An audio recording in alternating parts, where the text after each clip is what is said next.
اے پیغمبر کہہ دو کہ اگر کوئی شخص جبرائیل کا دشمن ہے تو ہوا کرے، انہوں نے تو یہ کلام اللہ کی اجازت سے تمہارے دل پر اتارا ہے جو اپنے سے پہلے کی کتابوں کی تصدیق کر رہا ہے، اور ایمان والوں کے لیے مجسم ہدایت اور خوشخبری ہے۔ اگر کوئی شخص اللہ کا، اس کے فرشتوں اور رسولوں کا اور جبرائیل اور میکائیل کا دشمن ہے تو وہ سن رکھے کہ اللہ کافروں کا دشمن ہے، اور بے شک ہم نے آپ پر ایسی آیتیں اتاری ہیں جو حق کو آشکار کرنے والی ہیں، اور ان کا انکار وہی لوگ کرتے ہیں جو نافرمان ہیں۔ یہ آخر کیا معاملہ ہے کہ ان لوگوں نے جب کوئی عہد کیا، ان کے ایک گروہ نے اسے ہمیشہ توڑ پھینکا، بلکہ ان میں سے اکثر لوگ ایمان لاتے ہی نہیں۔ اور جب ان کے پاس اللہ کی طرف سے ایک رسول آئے جو اس تورات کی تصدیق کر رہے تھے جو ان کے پاس ہے، تو اہل کتاب میں سے ایک گروہ نے اللہ کی کتاب تورات و انجیل کو اس طرح پس پشت ڈال دیا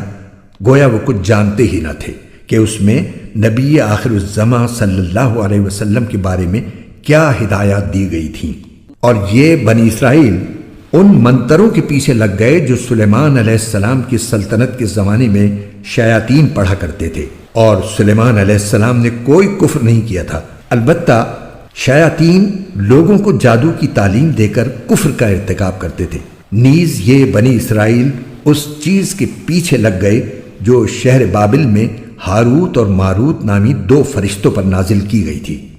یہ دو فرشتے کسی کو اس وقت تک کوئی تعلیم نہیں دیتے تھے جب تک اس سے یہ نہ کہہ دیں کہ ہم محض آزمائش کے لیے بھیجے گئے ہیں،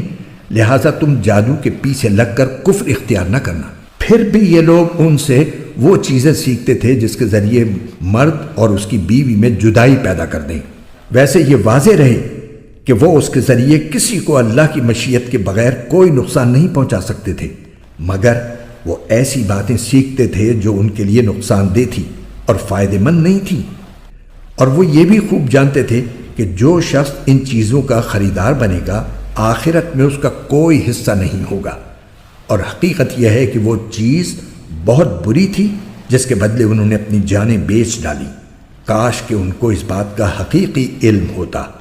اور اس کے برعکس اگر وہ ایمان اور تقوی اختیار کرتے تو اللہ کے پاس سے ملنے والا ثواب یقیناً کہیں زیادہ بہتر ہوتا۔ کاش کہ ان کو اس بات کا بھی حقیقی علم ہوتا۔